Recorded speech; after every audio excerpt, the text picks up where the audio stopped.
Est-ce que vous pouvez nous donner quelques repères sur la place de Huawei en Europe et en France plus particulièrement?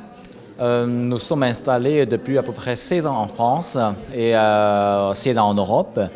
Donc on est aujourd'hui à peu près 950 employés en France. Oui, en Europe, on a à peu près 10 000 employés, je pense. Ouais.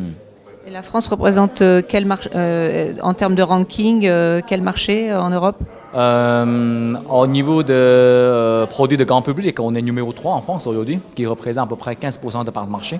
Ouais. Donc, on a vraiment apprécié le marché français et surtout le marché en Europe. Ouais, parce qu'aujourd'hui, le topic de Hub Forum, c'est No Trust, No Business. Et c'est vraiment basé sur la confiance qu'on a beaucoup avancé, qu'on a beaucoup travaillé en France. Ouais. Alors justement, pour parler de la confiance, comment vous bâtissez la confiance consommateur, à la fois à travers vos produits et l'expérience client? Ouais. Donc tout au début, pour entrer dans le marché français aussi pour nous, c'était un peu challenging.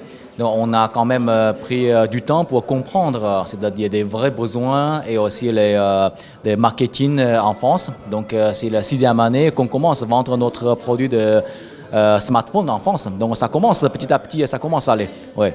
Donc je pense au niveau de l'expérience, de notre point de vue, les Français toujours chercher les meilleures marques et aussi les meilleurs produits. C'est toujours sur la qualité et sur l'image des produits qu'on commence à travailler. Ouais. Alors l'étape suivante pour vous, c'est la 5G. Quand et comment allez-vous la déployer? Qu'est-ce que vous en attendez en termes de résultats business? Ouais. Donc on commence à travailler déjà sur 3G, 4G en France depuis à peu près une dizaine d'années.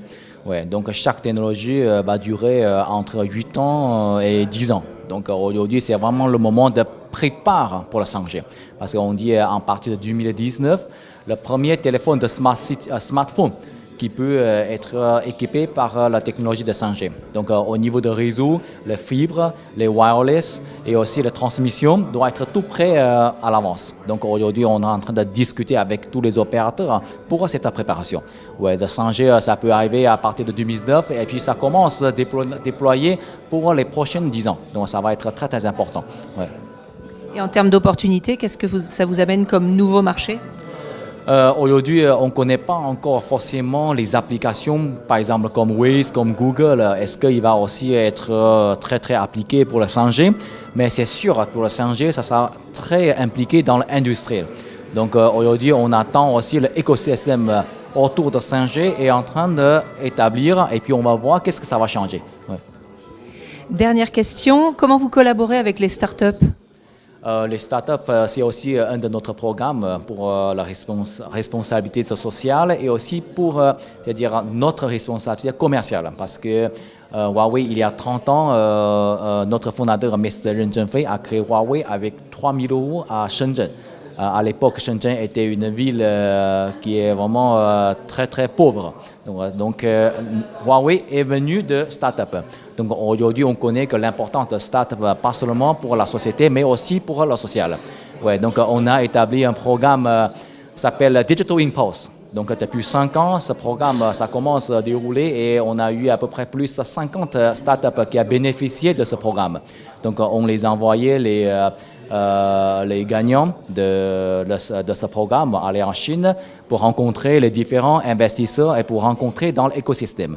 Donc il y a certains qui ont vraiment grandi et il y a certains qui ont trouvé les business en Chine. Ouais. Et en France? En France oui, c'est les startups français. C'est les startups français en fait. Ouais. Ouais. Dernière question, au-delà de la 5G, qu'est-ce que vous voyez émerger pour être le mobile du futur? Automobile. Le téléphone mobile du futur. Le téléphone de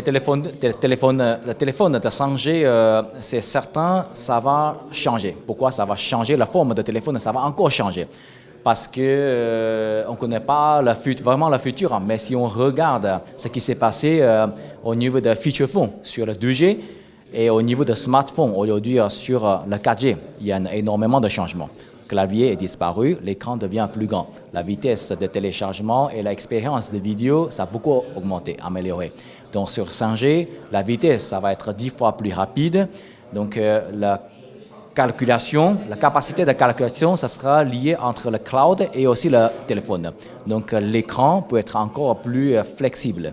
Oui, le format de téléphone, ça peut vraiment changer, mais on ne connaît pas encore de quelle tendance il va changer, mais c'est certain, et surtout, je pense, pour tous les marchés, tous les besoins et toutes les innovations, je pense ça va aller.